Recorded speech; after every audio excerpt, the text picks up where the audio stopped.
নেক আমলের আসল পুরস্কার আখিরাতে পাওয়া যাবে, আর আনুষঙ্গিক তিনটা পুরস্কার আল্লাহ বলেছেন দুনিয়াতেই দিবেন। নেক আমলের আনুষঙ্গিক পুরস্কার, মূল পুরস্কার তো আখিরাতে, আর আনুষঙ্গিক পুরস্কার আল্লাহ দুনিয়াতেই দিবেন। একটা নয়, তিনটা। নেক আমলের আনুষঙ্গিক পুরস্কার দুনিয়াতে দিবেন আল্লাহ বলছেন কটা? তিনটা। কি কি শুনেন? আল্লাহ বলেন, وعد الله الذين آمنوا منكم وعملوا الصالحات ليستخلفنهم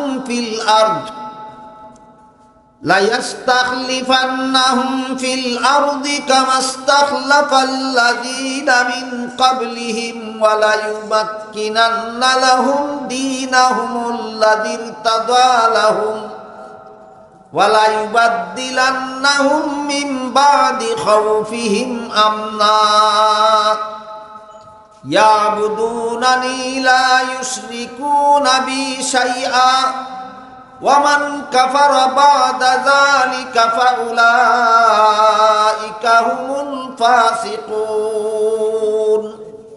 আল্লাহ বলেন, হে মুমিন মুসলমানেরা, তোমরা যদি আমল ভালো করো তাহলে দুনিয়াতেই তোমাদেরকে তিনটি পুরস্কার দেব। আমি আল্লাহ তোমাদের সাথে ওয়াদায় আবদ্ধ হইলাম। নেক আমলের কত পুরস্কার দুনিয়াতে? তিন পুরস্কার। এক নম্বর, সারা দুনিয়ার শাসন ক্ষমতা তোমাদের হাতে দেব। দুই নম্বর, ইসলাম ধর্মকে আমি আল্লাহ সারা বিশ্বে প্রতিষ্ঠা করে দেব। তিন নম্বর, সন্ত্রাসীদের হামলার থেকে আমি আল্লাহ দুনিয়াতেই তোমাদেরকে নিরাপদ করে দেব। বলেন তো, এই তিন পুরস্কার বর্তমান দুনিয়ার মুসলমানদের কাছে আছে না বেদিন কাফিরের কাছে আছে? তাহলে আল্লাহর ঘোষণা গেল কোথায়? বিনা শর্তে ঘোষণা দিয়েছিলেন না আমল ভালো করার শর্তে? বর্তমান দুনিয়ার বেশিরভাগ মুসলমানের আমল ভালো না খারাপ? এই কারণে এই পুরস্কার থেকে বর্তমান দুনিয়ার মুসলমান বঞ্চিত। চিন্তা করে দেখেন নেক আমলের দাম কত। নেক আমল জাহান্নাম থেকে বাঁচার জন্য শর্ত, নেক আমল দুনিয়াতে নিরাপদে জীবন যাপন করার জন্য শর্ত। এই জন্য আল্লাহ শর্ত লাগিয়ে দিয়েছেন, কোনো মানুষ যদি মুমিন হয় আর আমল ভালো করে, এটার নাম নেক আমল।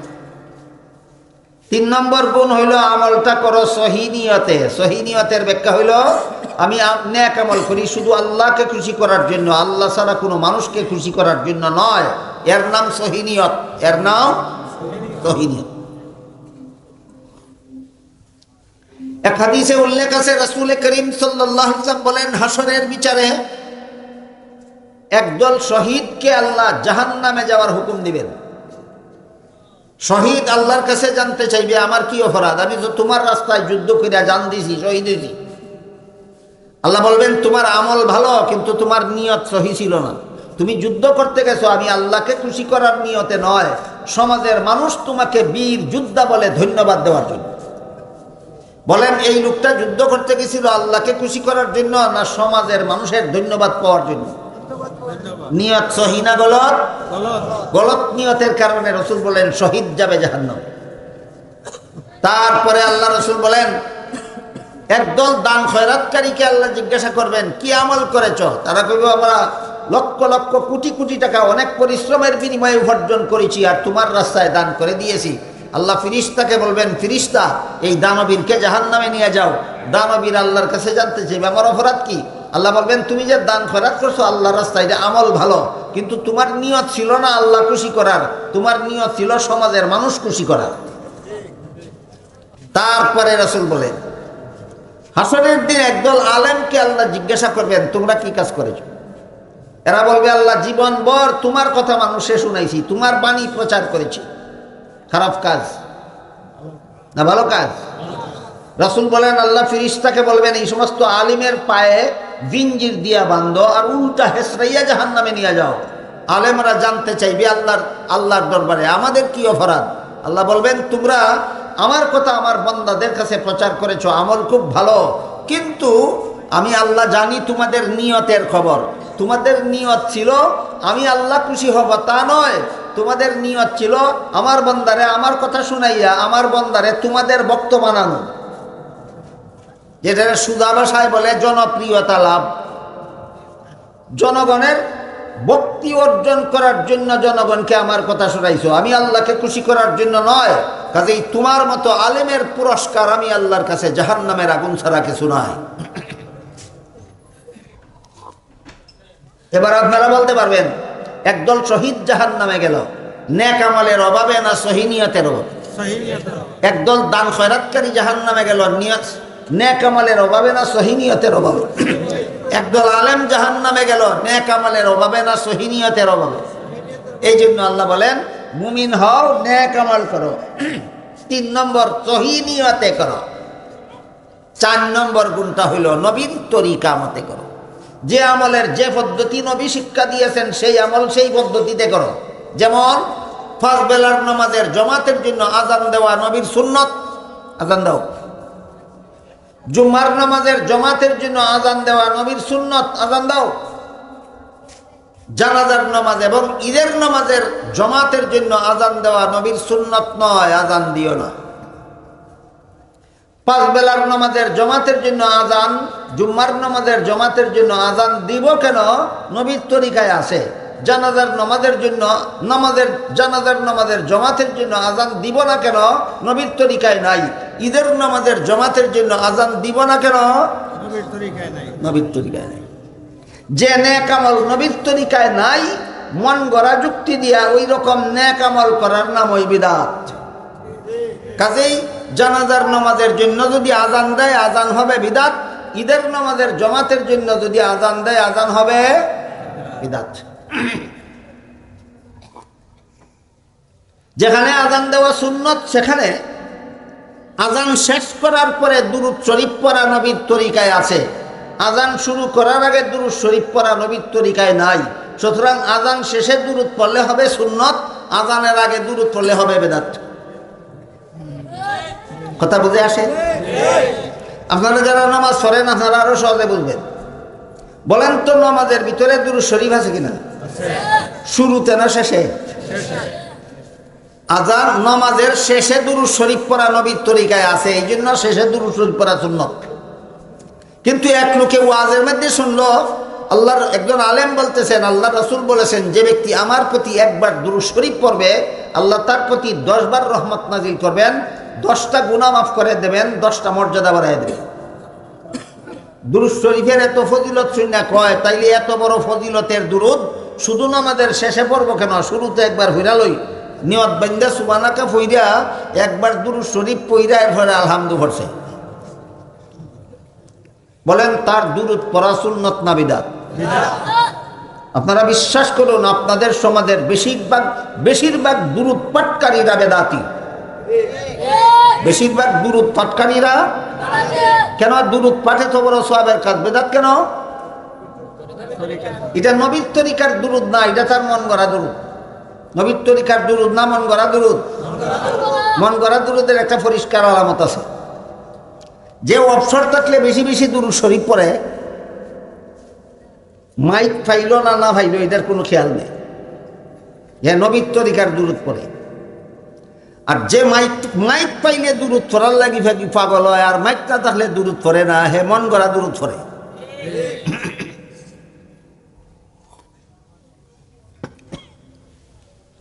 পাঁচ বেলার নামাজের রুকু সিজদা আছে নবীর তরিকায়, জুম্মার নামাজের রুকু সিজদা আছে নবীর তরিকায়, ঈদের নামাজের রুকু সিজদা আছে নবীর তরিকায়, কিন্তু জানাজার নামাজে নাই। জানাজার নামাজে রুকু করলে রুকু বিদআত, সিজদা করলে সিজদা বিদআত। ঠিক তেমনি ভাবে পাঁচ বেলার নামাজের সালাম ফিরাবার পর, জুমার নামাজের সালাম ফিরাবার পর 2 শর্তে মুনাজাত করা নবীর তরিকায় আছে। বিনা শর্তে না 2 শর্তে? 1 নম্বর শর্ত হলো বিশ্বাস করতে হবে সালাম ফিরাবার পরের মুনাজাত নামাজের অংশ নয়। সালাম ফিরাবার পরের মুনাজাত নামাজের অংশ নয়। সালাম ফিরাবার আগে যে দোয়া পড়ে, দোয়া মাসুরা, ওইটা নামাজের অংশ। বুঝলেন কিনা? সালাম ফিরাইবার আগে যে দোয়া পড়ে ওইটা নামাজের অংশ। সালাম ফিরানির পরে যে দোয়া করে এটা নামাজের অংশ না। 2 নম্বর শর্ত। এই দোয়াটা ইচ্ছাধীন, যার ইচ্ছা হবে করবে সওয়াব পাইবে, যার ইচ্ছা হবে না করবে না, কোনো দোষ নাই। এই দুই শর্ত যদি মানো, পাঁচ বেলার নামাজের সালাম ফিরাইয়া মুনাজাত করা নবীর তরিকায় আছে, জুম্মার নামাজের সালাম ফিরাইয়া মুনাজাত করা নবীর তরিকায় আছে, কিন্তু জানাজার নামাজের সালাম ফিরাইয়া মুনাজাত নবীর তরিকায় নয়। যারা জানাজার নামাজের সালাম ফিরাইয়া মুনাজাত করে এরা যুক্তি দেয়, কয় পাঁচ বেলার নামাজের সালাম ফিরাইয়া যদি মুনাজাত করা যায়, জুম্মার নামাজের সালাম ফিরাইয়া যদি মুনাজাত করা যায়, তাহলে ঈদের জানাজার নামাজের সালাম ফিরাইয়া মুনাজাত করা যাবে না কেন? আমি জবাব দিব পরে। আমি জিজ্ঞাসা করি, পাঁচ বেলার নামাজে যদি আজান দেওয়া যায়, জানাজার নামাজে আজান দিলে বিদাত কেন? পাঁচ বেলার নামাজে যদি একামত দেওয়া যায়, জানাজার নামাজে একামত দিলে বিদাত কেন? পাঁচ বেলার নামাজে যদি রুকু করা যায়, জানাজাতে রুকু করলে বিদাত কেন? পাঁচ বেলার নামাজে যদি সেজদা করা যায়, জানাজার নামাজে সেজদা করলে বিদাত কেন? আমার প্রশ্নের যেই জবাব, তোমার প্রশ্নের সেই জবাব। এবার বুঝে থাকলে বলুন, জানাজার নামাজের জন্য আজান দিলে আজান সুন্নত না বিদাত? জানাজার নামাজের জন্য একামত দিলে একামত সুন্নত না বিদাত? জানাজার নামাজে কোরআন তেলাওয়াত করলে কোরআন তেলাওয়াত সুন্নত না বিদাত? জানাজার নামাজে রুকু করলে রুকু সুন্নত না বিদাত? জানাজার নামাজে সেজদা করলে সেজদা সুন্নত না বিদাত? ঠিক তেমনি ভাবে জানাজার সালাম ফিরাইয়া মুনাজাত করলেও মুনাজাত বিদাত। কেন? নবীর তরিকায় না।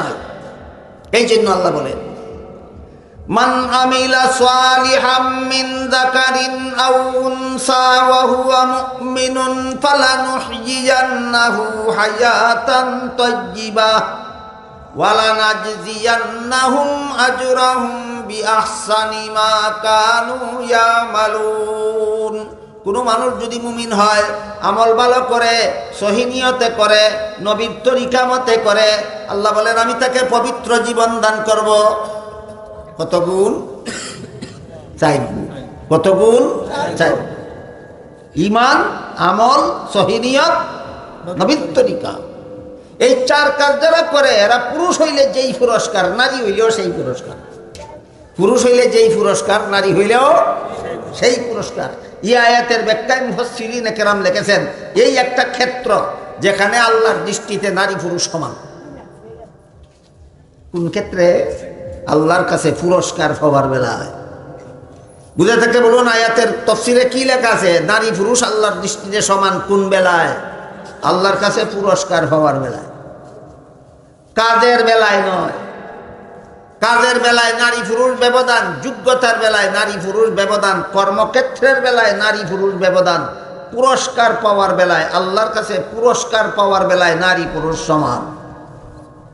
ব্যবধানের উদাহরণ দিয়ে সময় নষ্ট করে আপনারা বিরক্ত করে লাভ নাই। শুধু পুরস্কারের বেলায় সমান, যে একটু উদাহরণ দেই শুনে।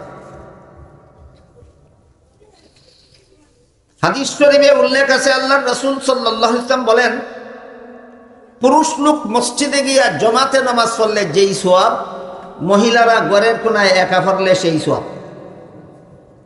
আমল সমান না সওয়াব সমান? কি বুঝলেন? আমলের বেলায় সমান না পুরস্কারের বেলায় সমান? পুরস্কারের বেলায় সমান। হাদিস শরীফে আল্লাহ রাসূল বলেন,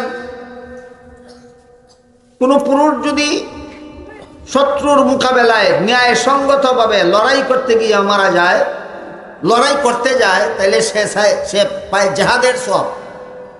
পুরুষ লোক অন্যায় পথের প্রতীক দুশ্মনের বিরুদ্ধে লড়াই করলে ভাই জিহাদের সওয়াব। আল্লাহ রাসূল বলেন, নারীরা স্বামীর ঘর করলেও ভাই জিহাদের সওয়াব। কোন বেলায় সমান? পুরস্কারের বেলায় সমান, কাজের বেলায় সমান নয়। রাসূল বলেন, পুরুষ লোক যুদ্ধে মারা গেলে ভাই শহীদের সওয়াব, মহিলারও সন্তান প্রসবের সময় মারা গেলে ভাই শহীদের সওয়াব। কোন বেলায় সমান? পুরস্কারের বেলায়।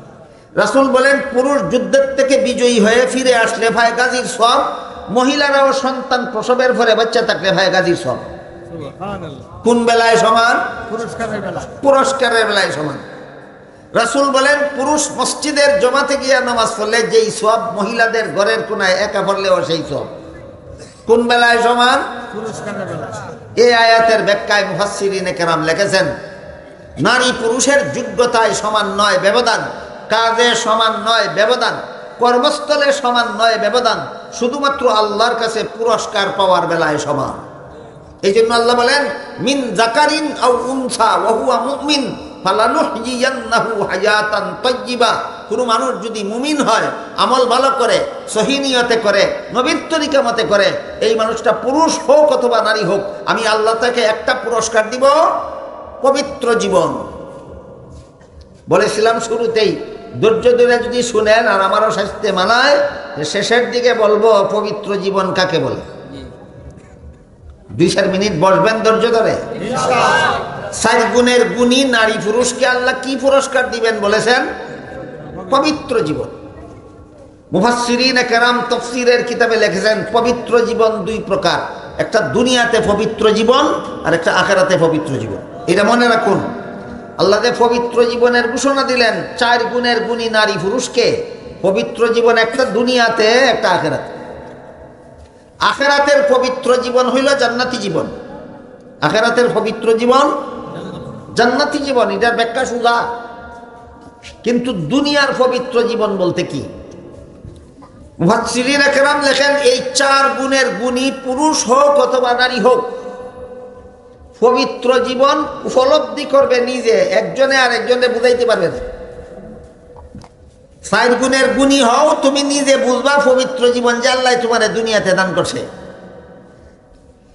4 গুণে গুণী না হইলে তোমার লেকচার দিয়া বোঝানো যাবে না আল্লাহ তোমার, আল্লাহ একজনকে দুনিয়াতে পবিত্র জীবন কেমনে দান করে। এটার উদাহরণ হইল সাবালক আর নাবালক। 5 বৎসরের নাবালক ছেলেরে 5 ঘন্টা লেকচার দিয়া বোঝানি যাইব না। সাবালক কারে কয় বলেন না আপনারা বুঝে থাকলে? ছেলেটা 5 বৎসরের নাবালক, 5 ঘন্টা লেকচার দিলে বুঝবো নি সাবালক কারে কয়? যেদিন নিজে সাবালক হইব নিজে নিজেই বুঝবো। তাহলে সাবালক যেমন ভাবে বুঝানির ব্যাপার না, বুঝনের ব্যাপার, ঠিক তেমনি ভাবে দুনিয়ার পবিত্র জীবন বুঝানির ব্যাপার নয়, বুঝনের ব্যাপার। তোমার ইমানটা ঠিক করো, আমল ভালো করো, নিয়তটা সহি করো, নবীর তরিকা মতে আমল করো, আল্লাহ পাক রব্বুল আলামিন তোমাকে দুনিয়াতে পবিত্র জীবন দান করবেন, তুমি টের পাবে। যদিও এটা বুঝানির ব্যাপার না, তবুও মুফাসসিরিনে কেরাম যতটুকু বিবরণ লিখেছেন ততটুকু আমি আপনাদেরকে বলি। কোন নারী পুরুষ যদি 4 গুণের গুণী হয়, ইমান ঠিক আছে, আমল ভালো আছে, নিয়ত সহি আছে, আর আমলটা নবীর তরিকা মতে করে, তাইলে এই লোকটা দুনিয়াতে যত বড় বিপদগ্রস্ত হোক, যত বড় রোগে আক্রান্ত হোক, যত বড় রোগে আক্রান্ত হোক, যত বড় বিপদগ্রস্ত হোক, যত বড় অভাবগ্রস্ত হোক, তার অন্তরটাকে আল্লাহ কোনোদিন হতাশ হতে দেবেন না। মহাবিপদে ফিরেও অন্তর তার হতাশ হবে না, মহারোগে আক্রান্ত হয়েও অন্তর তার হতাশ হবে না, মহা অভাবে পরে অন্তর কোনোদিন হতাশ হবে না। কেন? এই 4 গুণে গুণী নারী পুরুষের অন্তরটাকে আল্লাহ পাক রব্বুল আলামিন সদা সর্বদা জান্নাতের সুসংবাদ দিয়া, জান্নাতের সুসংবাদের দ্বারা অন্তরটাকে সান্ত্বনায় ভরপুর করে রাখে।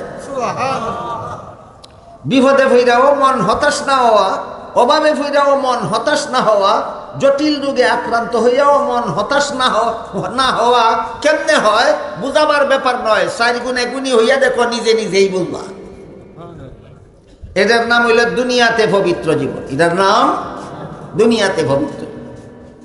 আল্লাহ পাক রব্বুল আলামিন বলেন, ফালানুহয়িয়ান্নাহু হায়াতান তাইয়্যিবাতান ওয়া লানাজজিয়ান্নাহুম আজরাহুম বিআহসানি মা কানু ইয়ামালুন। কথা শেষ, আর 1-2 মিনিট। আল্লাহ বলেন, এই 4 গুণের গুণী নারী পুরুষকে আমি দুনিয়াতে পবিত্র জীবন দান করব, অন্তরের সান্ত্বনা, আখিরাতের পবিত্র জীবন দান করব, জান্নাতি জীবন। আর আমলের তুলনায় পুরস্কারের পরিমাণ বহু গুণ বেশি হবে। আমল বেশি না পুরস্কার বেশি? এর একটা উদাহরণ দিয়ে 1 মিনিটে কথা শেষ করি। হাদিস শরীফে উল্লেখ আছে, আল্লাহ রাসূল বলেন, হাসরের দিন এক ব্যক্তি দেখবে তার আমল নামার মধ্যে উহুদ পাহাড় পরিমাণ একটা নেক আমল লেখা, একটা সওয়াব লেখা। সে আল্লাহরে কইবে, আল্লাহ এত বড় সওয়াবের আমল তো আমি দুনিয়াতে করছি না, এত বড় সওয়াব আমার আমল নামায় কেমনে লেখা হইল? আল্লাহ জিজ্ঞাসা করবেন, স্মরণ করে দেখো তো দুনিয়ার জীবনে একটা খেজুরের দানা আল্লাহ রাস্তায় খরচ করছো কিনা? একটা খেজুরের গোটা কতটা খেজুর? একটা। এখন হ্যাঁ, একটা খেজুর আমি আল্লাহ রাস্তায় খরচ করছি। আল্লাহ বলবেন তোমার একটা খেজুর আমার রাস্তায় খরচ করার সোয়াব রে আমি বাড়াইতে বাড়াইতে বাড়াইতে উহুদ পাহাড় পরিমাণ করছি। খেজুরের দানা কত বড় আর উহুদ পাহাড় কত বড়?